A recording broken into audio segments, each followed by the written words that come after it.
Hey guys, welcome back to my channel. আমি সৃঞ্জনা তোমাদের সাথে বিএসসি সেমিস্টার 1 বটানি এর ইউনিট 3 ফাঞ্জাই এর salient features of Myxomycota, Mastrigomycotina, Zygomycotina, Ascomycotina, Basidiomycotina এবং Deuteromycotina এই salient features গুলোর সাথে দা আইনসওয়ার্থের ক্লাসিফিকেশন এইটা কিন্তু আমি পড়িয়েছি। সো একটা টুইস্ট আছে আজকে এর মধ্যে, তোমরা একটা ক্লাসিফিকেশন পড়লেই কিন্তু এর মধ্যেই সেলিয়েন্ট ফিচার্স অফ ফাঞ্জাই এর যতগুলো বিভাগ এবং শ্রেণী বললাম সব কিন্তু পড়ে ফেলতে পারবে। সো চলো আজকের ভিডিওটা শুরু করা যাক এবং আমি আমার টেলিগ্রাম চ্যানেলে এর নোটসটা আপলোড করে দেবো, তোমরা চাইলে সেখান থেকে দেখে নিতে পারো। আর এখন কিন্তু একটা সুযোগ তোমাদের কাছে চলে এসছে, @Srinjana08 এই টেলিগ্রাম চ্যানেলে মেসেজ করো এবং তোমরা তোমাদের অ্যাডমিশনটা আমার কাছে বুক করে নিতে পারো, অথবা যাদের টেলিগ্রাম নেই তারা ফেসবুক পেজ একাডেমিক অস্ত্রতে সার্চ করে আমাকে মেসেজ করো তোমার অ্যাডমিশন রিলেটেড। আমি সমস্ত সাবজেক্ট পড়িয়ে থাকি, তোমাদের যে 7খানা সাবজেক্ট আছে সেই 7খানা সাবজেক্টের কিন্তু proper notes, proper mock test এবং প্রপার গাইডলাইন সহ আমার কাছে তোমরা পাবে। সো চলো আজকের ভিডিওটা শুরু করা যাক।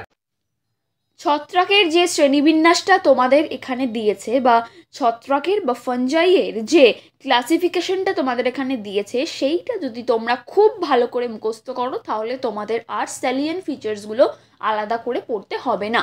হ্যাঁ, তোমরা ঠিক শুনেছো যে স্যালিয়েন্ট ফিচার্সগুলো আবার আলাদা করে ক্লাসিফিকেশন ছাড়া তোমাদের পড়তে হবে না। তোমরা যদি এই টপিকটাকে, এই ক্লাসিফিকেশনটাকে, যে ক্লাসিফিকেশনটা তোমাদের দিয়েছে আইনসওয়ার্থের ক্লাসিফিকেশন, এইটা যদি তোমরা খুব ভালো করে পড়ো তাহলে এর মধ্যে থেকেই পেয়ে যাবে সেলিয়েন্ট ফিচার্স অফ মিক্সোমাইকোটা থেকে আপ টু ডিউটেরোমাইকোটিনা পর্যন্ত। সো চলো আইনসওয়ার্থের শ্রেণীবিভাগটা দেখা যাক। বিজ্ঞানী আইনস বিভাগ ছত্রাকের একটা শ্রেণীবিন্যাস করেন আর সেই শ্রেণীবিন্যাস করে তিনি কিংডমে অন্তর্ভুক্ত করেন। ঠিক আছে, কি কিংডমের নামটা দেন তিনি? কিংডমের নাম দেন মাইকোটা। ঠিক আছে, মানে মাইকোটা রাজ্যের অন্তর্ভুক্ত করেন ছত্রাকদের। এবার এই মাইকোটা রাজ্যের যে ছত্রাককে তিনি অন্তর্ভুক্ত করেন, ছত্রাকের প্রকৃতিগুলো বা হ্যাবিটগুলো একবার দেখে নাও কেমন। রাজ্য ছত্রাক এর সেলিয়েন্ট ফিচার্সগুলো কি কি আছে? উদ্ভিদ ক্লোরোফিলবিহীন, পুষ্টি পরজীবী বা মিথজীবী প্রকৃতির হয়। পরজীবী মানে কি? অন্যের ওপর নির্ভর করে বেঁচে থাকা। ঠিক আছে। মিথজীবী মানে কি? মানে কোনো মরা জীবের কাছ থেকে পুষ্টি রস শোষণ করে নিজেদের শরীরে রাখা এবং বেঁচে থাকা। তারপরে আছে অঙ্গজ কোষ, প্লাজমোডিয়াম এককোষী বা সূত্রাকার হতে পারে। আদর্শ নিউক্লিয়াস উপস্থিত। এবার আমরা যে এই মিক্সোমাইকোটা পড়বো, এখানে আমরা আদর্শ নিউক্লিয়াস দেখতে পাবো না। ইউমাইকোটা পড়বো, আরেকটা এরই বিভাগ, দুটো বিভাগ আছে, একটা হচ্ছে মিক্সোমাইকোটা, একটা হচ্ছে ইউমাইকোটা। এবার মিক্সোমাইকোটায় আমরা আদর্শ দেখতে পাবো না, কিন্তু ইউমাইকোটায় আমরা আদর্শ নিউক্লিয়াস দেখতে পাবো। 5th হচ্ছে কোষপ্রাচীর কাইটিন নির্মিত। তারপরে আছে দেখো 6th সঞ্চিত খাদ্যবস্তু গ্লাইকোজেন এবং 7th আছে প্রজনন অঙ্গজ অযৌন বা যৌন প্রক্রিয়ায় সম্পন্ন হয়। ছত্রাক দুটি বিভাগে বিভক্ত, সেটা করেন কে? এই আইনসওয়ার্থ ছত্রাককে দুটি বিভাগে বিভক্ত করেন। প্রথম বিভাগের নাম হচ্ছে মিক্সোমাইকোটা। মিক্সোমাইকোটা তোমাদের অ্যাজ আ স্যালিয়েন্ট ফিচার হিসাবেও পড়তে দিয়েছে কিন্তু তোমাদের সিলেবাসে। তো মিক্সোমাইকোটার দেখে নাও কি কি আছে পয়েন্টস। অঙ্গজ দেহ বহু নিউক্লিয়াস যুক্ত অকোষীয় কোষপ্রাচীরবিহীন অর্থাৎ নগ্ন প্রোটোপ্লাজম দিয়ে গঠিত, যাকে প্লাজমোডিয়াম বলা হয়। সিনগ্যামি প্রক্রিয়ায় প্লাজমোডিয়াম গঠিত হয় বলে একটি ডিপ্লয়েড প্রকৃতির হয়। ওকে, সেকেন্ড হচ্ছে দেখো ডিপ্লয়েড প্লাজমোডিয়াম হলোকার্পিক প্রকৃতির, অর্থাৎ সমগ্র প্লাজমোডিয়ামটি প্রজনন অঙ্গে রূপান্তরিত হয় এবং এদের দুটো ক্রাইটেরিয়া আছে, সেটা হচ্ছে দেখো অনুকূল পরিবেশে প্লাজমোডিয়াম রেণুস্থলী বা স্পোরোফোর গঠন করে এবং প্রতিকূল পরিবেশে কঠিন এবং অসম আকৃতির জটিল স্ক্লেরোটিয়াম উৎপন্ন করে। থার্ড হচ্ছে দেখো রেণুস্থলীর অকোষীয় কঠিন প্রাচীরকে পেরিডিয়াম বলা হয়। এবার এই এত অবধি আমি লাইন দিয়েছি, এত অবধি পড়লেই হবে, এখানটা আর পড়ার দরকার নেই। বা যারা যদি পড়তে ইচ্ছা করছে তারা পড়ে নাও, আমি নোটস যখন দিয়েছি কেন তোমরা পড়বে না, তাই না? আমি যারা পারবে না তাদের জন্য বলছি যে তোমরা যদি থার্ড পয়েন্টে এখান থেকে এইটুকুনিও লিখে দাও কোনো সমস্যা হবে না। এবার যারা লিখতে চাও তাদের জন্য পেরিডিয়ামের মধ্যে সূক্ষ্ম আঙুলের ন্যায় জালিকাকার ক্যাপসিলিয়াম গঠিত হয়, মানে এগুলো খুবই সরু আর আমাদের আঙুলগুলো যেমন লম্বা, এরকম লম্বা লম্বা জালিকাকার ক্যাপসিলিয়াম গঠন করে। এই ধরনের ডিপ্লয়েড প্রোটোপ্লাস্ট থেকে মিওসিস প্রক্রিয়ায় হ্যাপ্লয়েড মিওস্পোর গঠিত হয়, যা অঙ্কুরিত হয়ে মিক্সামিবা নামে হ্যাপ্লয়েড কোষ গঠন করে। তারপরে দেখো কি আছে, এটা 4 হবে। ওকে, এটা 6 দিয়ে দিয়েছে ভুল করে। যৌন জনন আইসোগ্যামাস প্রকৃতির হয়। দুটি ফ্ল্যাজেলার মধ্যে অগ্রভাগের ফ্ল্যাজেলাটি লম্বা এবং টিনসেল আকৃতির এবং পশ্চাৎভাগের ফ্ল্যাজেলাটি হুইপ্লাস প্রকৃতির, মানে একটু মোটা টাইপের। তারপরে আজ দেখো ফিফথ কি, চলরেণু অযৌন জনন সম্পন্ন করে। এইগুলো মানে এই অযৌন জনন বলো বা কি কি তাদের কোষপ্রাচীরটা কেমন, বা তাদের জনন প্রক্রিয়াটা কেমন, বা তাদের রেণুস্থলীর মধ্যে কোন কি কি রেণু যুক্ত আছে বা কি কি রেণু থাকে, তাদের মানে প্লাজমোডিয়ামটা কেমন, এখানে যা যা আছে এইগুলো কিন্তু প্রত্যেকটা পয়েন্ট ইম্পর্টেন্ট। তো প্রত্যেকটা পয়েন্টকে তোমাকে খুব ভালো করে মুখস্থ করতে হবে। ইভেন এখানে কিছু ভাগ আছে, মানে এই যে এই মিক্সোমাইকোটা একে 4টি শ্রেণীতে বিভক্ত করা যায়। ঠিক আছে, একটা ফার্স্ট হচ্ছে অ্যাক্রাসিয়ামাইসিটিস, সেকেন্ড হচ্ছে হাইড্রোমিক্সোমাইসিটিস, থার্ড হচ্ছে মিক্সোমাইসিটিস, আর লাস্ট হচ্ছে প্লাজমোডিওফোরোমাইসিটিস। হ্যাঁ আমি জানি এগুলো একটু শক্ত, উচ্চারণও শক্ত, তো এগুলো তোমরা যদি একটু প্রতিদিন রিভাইজ করতে থাকো, প্রতিদিন রিভাইজের মাধ্যমে কিন্তু এগুলো খুব নর্মাল হয়ে যাবে। ঠিক আছে, এক্সাম্পল ওয়াইজ পড়ো।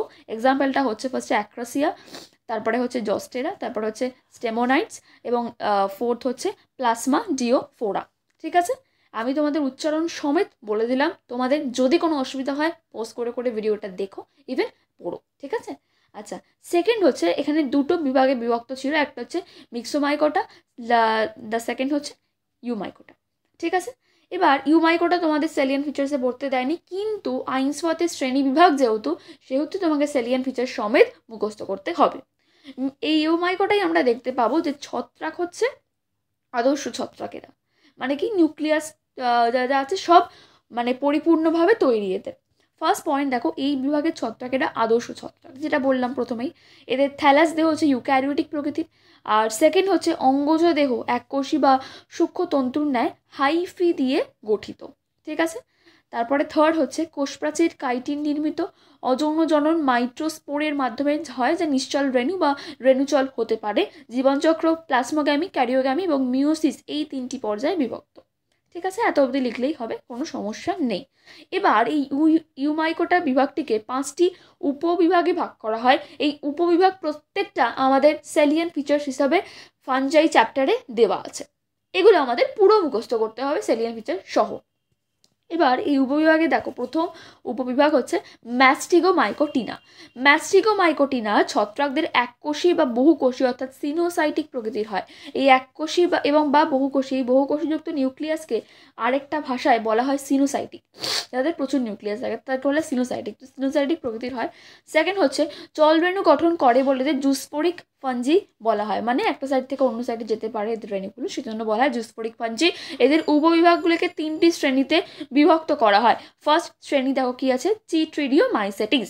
ওকে, এদের কি সেলিয়ান ফিচার্স আছে দেখো, প্রধানত জল এবং মৃত্তিকায় মানে বোথ এরা বাস করতে পারে, এবং চলরেণু পশ্চাৎ দেশ থেকে একটি মাত্র হুইপ্লাস ফ্ল্যাজেলা গঠন করে। আগের যে আমরা দেখছিলাম ম্যাস্টিগোমাইকোটিনাতে, তা কি এই ম্যাস্টিগোমাইকোটিনাতে এটা পড়ছি আমরা, মিক্সোমাইকোটায় আমরা দেখছিলাম যে মিক্সোমাইকোটায় দুটো ফ্ল্যাজেলা গঠন করতে পারছিল, একটা হচ্ছে টিনসেল প্রকৃতির যেটা লম্বা, আর একটা হচ্ছে হুইপ্লাস প্রকৃতির যেটা পশ্চাৎ দেশে থাকে। তার মানে এখানে আমরা কি দেখলাম, যেটা পশ্চাৎ দেশে থাকে সেটা হচ্ছে হুইপ্লাস প্রকৃতি, সেটা এরা ফ্ল্যাজেলাটা গঠন করতে পারে। ঠিক আছে, এখানে উদাহরণ হচ্ছে সিনচাইট্রিয়াম। বি হচ্ছে হাইফোচিটিডিওমাইসেটিস। ঠিক আছে, এদের হচ্ছে এরা আবার টিনসেল বা লম্বা আকৃতির ফ্ল্যাজেলা গঠন করতে পারে।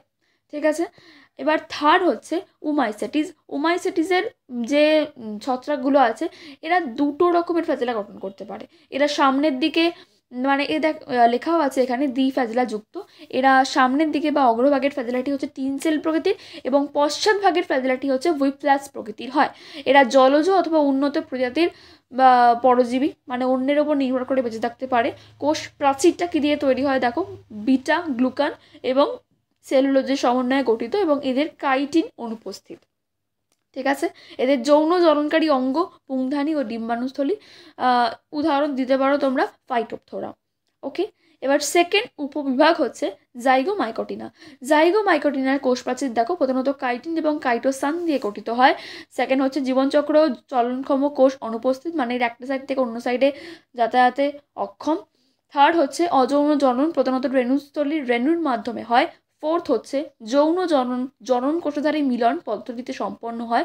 মোস্ট ইম্পর্টেন্ট থিং, প্রত্যেকটা কিন্তু আলাদা আলাদা হবে, সো প্রত্যেকটা তোমাকে মুখস্থ করে রাখতে হবে। তারপর দুটি জনন কোষদ্বারের মিলনের ফলে জাইগোস্পোর গঠিত হয়। এবার এই যে বিভাগটা আমরা পড়বো একেও দুটো উপবিভাগে ভাগ করা হয়েছে, একটা হচ্ছে ট্রাইকোমাইসিটিস, একটা হচ্ছে জাইগোমাইসিটিস, ঠিক আছে, ইউটেরোবোট্রাইয়াস, আর একটা হচ্ছে রাইজোপাস, ঠিক আছে। আচ্ছা, এবারে আমরা দেখব যে থার্ড উপবিভাগ, এই উপবিভাগগুলো আমরা কিসে পড়ছি, এই উপবিভাগগুলো আমরা পড়ছি হচ্ছে ইউমাইকোটিনা, ঠিক আছে। দেখো এইটা পড়ছি আমরা ইউমাইকোটা আমরা পড়ছি, ঠিক আছে, এই উপবিভাগগুলো আমরা পড়ছি। ইউমাইকোটা এই বিভাগটাকে আমরা আরও উপবিভাগে ভেঙে আমরা প্রত্যেকটা উপবিভাগগুলো পড়ছি। এবারে এই থার্ড উপবিভাগ হচ্ছে অ্যাসকোমাইকোটিনা। এবার অ্যাসকোমাইকোটিনাটা কেমন দেখো, ফার্স্ট পয়েন্ট হচ্ছে অঙ্গজ দেহ শাখান্বিত মাইসেলিয়াম দিয়ে গঠিত, কয়েকটি ক্ষেত্রে দেহ এককোষী। সেকেন্ড হচ্ছে প্রস্থ প্রাচীরের কেন্দ্রে একটা ছিদ্র থাকে। থার্ড হচ্ছে অযৌন জনন প্রধানত কনেডিয়ার মাধ্যমে সম্পন্ন হয়। ফোর্থ হচ্ছে ফল দেহটি অ্যাসকোকার্ভ এবং ক্রোজিয়ার মাধ্যমে অ্যাসকাস গঠিত হয়। এবং ফিফথ হচ্ছে অ্যাসকাস বিশেষ ধরনের রেণুস্থলী যা অন্তর্জনিষ্ণুভাবে সাধারণত 8টি অ্যাসকোরেণু গঠিত হয়। অন্তর্জনিষ্ণু কথাটায় আমি একটু বেশি ফোকাস করলাম, কারণ এই কথাটা বা এই ওয়ার্ডটা না লিখলে এই সেন্টেন্সটা একটা মিনিংলেস হয়ে যাবে, কারণ এই জিনিসটাই সব থেকে ইম্পর্টেন্ট এইটার মধ্যে, এই অন্তর্জনিষ্ণুভাবে জিনিসটাই সব থেকে ইম্পর্টেন্ট হচ্ছে এই দ্য সেলিয়েন্ট ফিচার্সে। কেন বলবো, ব্যাসিডিও মাইকো টিনাতে তোমরা সেটা গিয়ে দেখতে পাবে, ঠিক আছে। এবারে দেখো কি আছে, এদের হচ্ছে এই বিভাগের ছত্রাকের ডাইক্যারিওটিক দশার উৎপত্তি হয় এবং জীবনচক্র ডাইক্যারিওটিক দশা তুলনামূলকভাবে সংক্ষিপ্ত, মানে কি এদের ডাইক্যারিওটিক দশাটা তুলনামূলকভাবে বড়। এবারে কি আছে, সেভেন্থ হচ্ছে এদের চলনক্ষম বা ফ্ল্যাজেলাযুক্ত কোষ সম্পূর্ণভাবে অনুপস্থিত। ছত্রাকের বৃহত্তম উপবিভাগটিকে 6টি শ্রেণীতে বিভক্ত করা হয়েছে। ফার্স্ট হচ্ছে হেমি ডায়াসকোমাইসিটিস, সেকেন্ড হচ্ছে প্লেক্টোমাইসিটিস, থার্ড হচ্ছে পাইরিনোমাইসিটিস, ফোর্থ হচ্ছে ডিসকোমাইসিটিস, ফিফথ হচ্ছে লকিউলো অ্যাসকোমাইসিটিস, সিক্সথ হচ্ছে দ্য লাস্ট ওয়ান ইজ ল্যাবিউল বেনিওমাইসিটিস। এগুলো একটু প্রতিদিন রিভাইজ করতেই না হয়ে যাবে, কোনো সমস্যা নেই, ঠিক আছে। আমি একবার উচ্চারণগুলো এখানে বলে দিই, নয়তো প্রবলেম হবে। স্যাকারোমাইসিস ফার্স্ট, সেকেন্ড হচ্ছে অ্যাসপারজিলাস, থার্ড হচ্ছে ক্লাভিসেপস, ফোর্থ হচ্ছে অ্যাসকোবোলাস, ফিফথ হচ্ছে ভেন্টিউরা, অ্যান্ড দেখো সিক্সথে ল্যাবিউল বেনিওমাইসিটিস এখানে আছে, ল্যাবিউল বেনিয়া। নর্মাল, এটা খুব একটা অ্যাটাচ নেম এদের, মানে এদের নামটা খুব একটা কমন, এদের যেটাই তোমার দেখতে পাবে শ্রেণীতে আছে সেইটাই তোমার অ্যাজ এক্সাম্পল তোমাকে দিয়েছে, সমস্যা নেই, ঠিক আছে। এবারে দেখো ফোর্থ বিভাগটা কি আছে, ফোর্থ বিভাগটা হচ্ছে ব্যাসিডিও মাইকোটিনা। ব্যাসিডিও মাইকোটিনাটা হচ্ছে ছত্রাক দেহ এককোষী বা বহু নিউক্লিয়াস যুক্ত হয়, অর্থাৎ সিনোসাইটিক প্রকৃতি, যেটা তোমাকে বললাম প্রথমে, অনেকগুলো বহু নিউক্লিয়াস যুক্ত করলে সেই একটা টার্ম ইউজ করা হয়, সেটাকে বলা হয় সিনোসাইটিক প্রকৃতি। থ্যালাস দেহ শাখান্বিত মাইসেলিয়াম দিয়ে গঠিত থাকে। থার্ড হচ্ছে মাইসেলিয়াম প্রস্থ প্রাচীরযুক্ত এবং প্রস্থ প্রাচীরে জলিপোর ব্যবধায়ক থাকে। ফোর্থ হচ্ছে দেখো কি আছে, ডাইক্যারিওটিক দশায় ক্ল্যাম্প সংযোগ একটি উল্লেখযোগ্য বৈশিষ্ট্য। আচ্ছা, থার্ডেরটা আমি একটু মিস করে গেছি, থার্ডেরটা হচ্ছে এই যে এইটা, এখানে এখানে দুটো এক দিয়ে দিয়েছে বলে আমি থার্ডেরটা মিস করেছি, সেটা হচ্ছে জীবনচক্র প্রাথমিক মাইসেলিয়াম এবং ডাইক্যারিওটিক মাইসেলিয়াম উপস্থিত, ঠিক আছে। এবার আমি ফিফথ পড়বো, ফোর্থ হয়ে গেছে আমাদের, ফিফথ আমরা পড়বো জীবনচক্রে ফ্ল্যাজেলাযুক্ত গঠনক্ষম কোষ অনুপস্থিত, ঠিক আছে। এবার আমরা সিক্সথ পড়বো যৌন জননকারী জননাঙ্গ অনুপস্থিত। এবার পড়বো সেভেন্থ, এখানে দেখো কি আছে, ফলদেহ ব্যাসিডিওকার্প এবং ব্যাসিডিয়ামে বহির্জনিষ্ণুভাবে, ঠিক আছে। আমরা পড়ছিলাম অ্যাসকোমাইকোটিনাতে কি পড়ছিলাম, যে অন্তর্জনিষ্ণুভাবে, এখানে কিন্তু আমরা পড়ছি বহির্জনিষ্ণুভাবে, ঠিক আছে। বহির্জনিষ্ণুভাবে 4টি করে ব্যাসিডিও রেণু থাকে, ওখানে পড়ছিলাম 8টা রেণু। এইগুলোই আমাদের মুখস্থ করতে হবে, এইগুলোই আমাদের দেখতে হবে, ঠিক আছে। পরজীবী প্রকৃতির ব্যাসিডিওকার্প গঠিত হয় না, ঠিক আছে। এবারে দেখো কি আছে, এবারে দেখো ব্যাসিডিও রেণু অঙ্কুরিত হয়ে প্রাথমিক মাইসেলিয়াম, এই বিভাগটাকেও 3টি শ্রেণীতে বিভক্ত করা হয়েছে, ঠিক আছে। 3টি শ্রেণীতে বিভক্ত করা হয়েছে কোন বিভাগটাকে, এই যে ব্যাসিডিও মাইকোটিনা আমরা পড়ছি এই বিভাগটাকে, ঠিক আছে।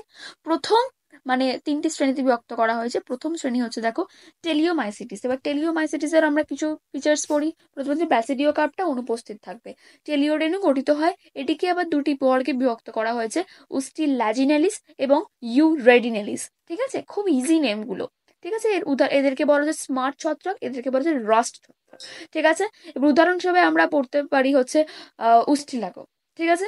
এবার ইউরেডিনেলিসে আমরা পড়তে পারি হচ্ছে পুশিনিয়া। এদেরকে রাস্ট ছত্রাক বলা হয়। তোমাদের যদি কোয়েশ্চেনও করে তোমরা বলে দিতে পারবে 2 মার্কসে, ঠিক আছে।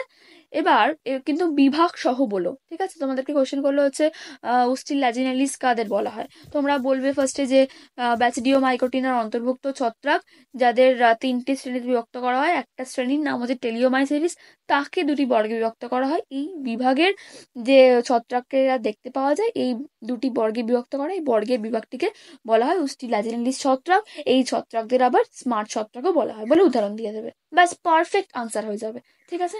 তো তোমরা যদি এরকম আমার কাছে অ্যাডমিশন নিতে চাও এই সাবজেক্ট রিলেটেড বা কোনো সাবজেক্ট, তোমাদের প্রচুর সাবজেক্ট আছে, 7খানা সাবজেক্ট, তোমরা প্রত্যেকেই খুব চিন্তিত এই সাবজেক্টগুলোর ব্যাপারে, কিন্তু আমার কাছে proper notes, proper class, proper mock টেস্টের সুযোগ সুবিধা আছে। তো তোমরা যদি এই ধরনের ক্লাস আমার কাছে নিতে চাও বা অ্যাডমিশন নিতে চাও, @Srinjana08 এই টেলিগ্রাম চ্যানেলে মেসেজ করো তোমাদের অ্যাডমিশন রিলেটেড, অথবা যাদের টেলিগ্রাম নেই তারা ফেসবুকে একাডেমিক অস্ত্র নামক পেজে সার্চ করে আমাকে মেসেজ করো তোমাদের অ্যাডমিশন রিলেটেড, আর তোমাদের সিটটা তোমরা নিজেরাই বুক করে নিতে পারো।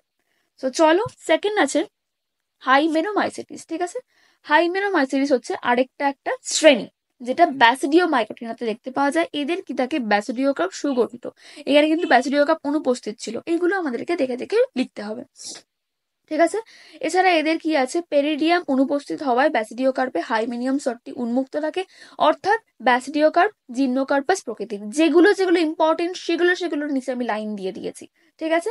আচ্ছা, এদের উদাহরণ সহ পড়ে নেবে। উদাহরণ হচ্ছে অ্যাগেরিকাস, অথবা লিখতে পারো পলিপোরাস, ঠিক আছে। আচ্ছা, থার্ড হচ্ছে শ্রেণী গ্যাস্টেরোমাইসিটিস। গ্যাস্টেরোমাইসিটিসে হচ্ছে ব্যাসিডিওকার্প সাধারণত পেরিডিয়াম গঠন করে না, প্রাথমিক অবস্থায় হাইমেনিয়াম স্তরটি উন্মুক্ত থাকে, ঠিক আছে। ব্যাসিডিয়াম প্রস্থপ্রাচীর বিহীন হয়, ঠিক আছে। এগুলো যেগুলো আমরা ইম্পর্টেন্ট মনে হয়েছে সেগুলো আমি দাগ দিয়ে দিয়েছি, তোমরা এগুলো পড়তে পারো অথবা পুরোটাও পড়তে পারো, কোনো সমস্যা নেই, ঠিক আছে। আচ্ছা, এবারে লাস্ট হচ্ছে ডিউটেরোমাইকোটিনা। ডিউটেরোমাইকোটিনা ছত্রাকদের কিন্তু এখনো প্রপারলি এদের অনুসন্ধানটা শেষ হয়নি, এদের এখনো অনুসন্ধান করে যাওয়া হচ্ছে। এদের জনন অঙ্গ বা কি করে এদের জননটা হয়, জনন প্রক্রিয়া, সেই বিষয়ে কিন্তু এখনো বিজ্ঞানীরা খোঁজ খবর চালাচ্ছে বা এখনো বিজ্ঞানীরা রিসার্চ করছে, ঠিক আছে। এটা হচ্ছে এই ছত্রাকদের বলা হয় ফাঞ্জাই ইমপারফেক্টি, কারণ এদের কি লেখা আছে দেখো, এই উপবিভাগের ছত্রাকোষ্ঠী যৌন দশা অনুপস্থিত বা এখনো অজ্ঞাত, তাই এদেরকে ফাঞ্জাই ইমপারফেক্টি বলা হয়, যেটা আমি বললাম আর কি। এছাড়াও সেকেন্ড পয়েন্ট দেখো, এই ধরনের ছত্রাকদের যৌন জনন আবিষ্কৃত হলে যৌন জননের বৈশিষ্ট্য দেখে তাকে অ্যাসকোমাইকোটিনা বা ব্যাসিডিওমাইকোটিনার মধ্যে অন্তর্ভুক্ত করা হয়, ঠিক আছে। থার্ড হচ্ছে প্যারাসেক্সুয়াল চক্র উপস্থিত, অর্থাৎ জীবনচক্রে প্লাজমোগামী, ক্যারিওগামী এবং মিওসিস সুনির্দিষ্টভাবে আসে না।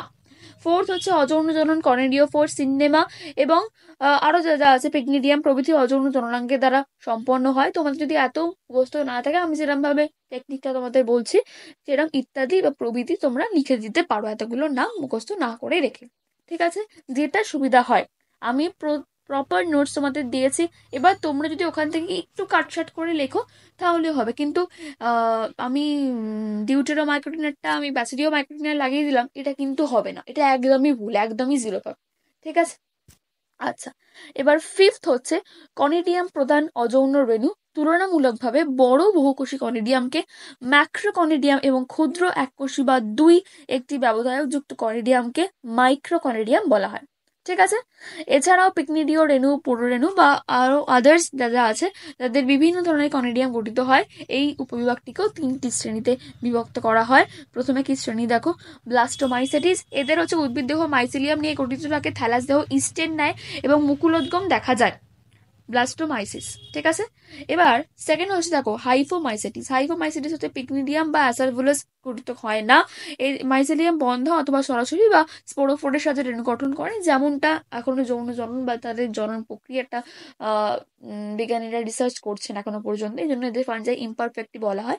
সেই জন্য সেই বেসিসে এদেরকে মাইসেলিয়াম বন্ধ অথবা সরাসরি এইগুলো বলা হচ্ছে, ঠিক আছে।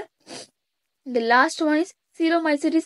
সিলোমাইসিটিসে কি হয় দেখো, পিকনিডিয়াম বা অ্যাসারভুলাসের রেণু গঠিত হয় না, ঠিক আছে।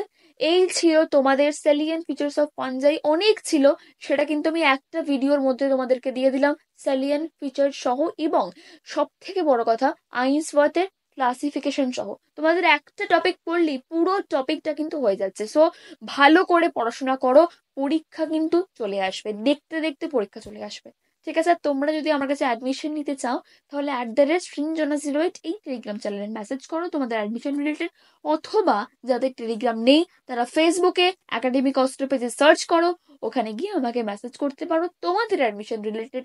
খুব তাড়াতাড়ি তোমাদের অ্যাডমিশন সিটটা কিন্তু বুক করে নাও। তো চলো আজকের ভিডিওটা এত পর্যন্তই। ভালো লাগলে লাইক শেয়ার সাবস্ক্রাইব করো। আর আমি কিন্তু খুব তাড়াতাড়ি পরের ভিডিও নিয়ে আসবো।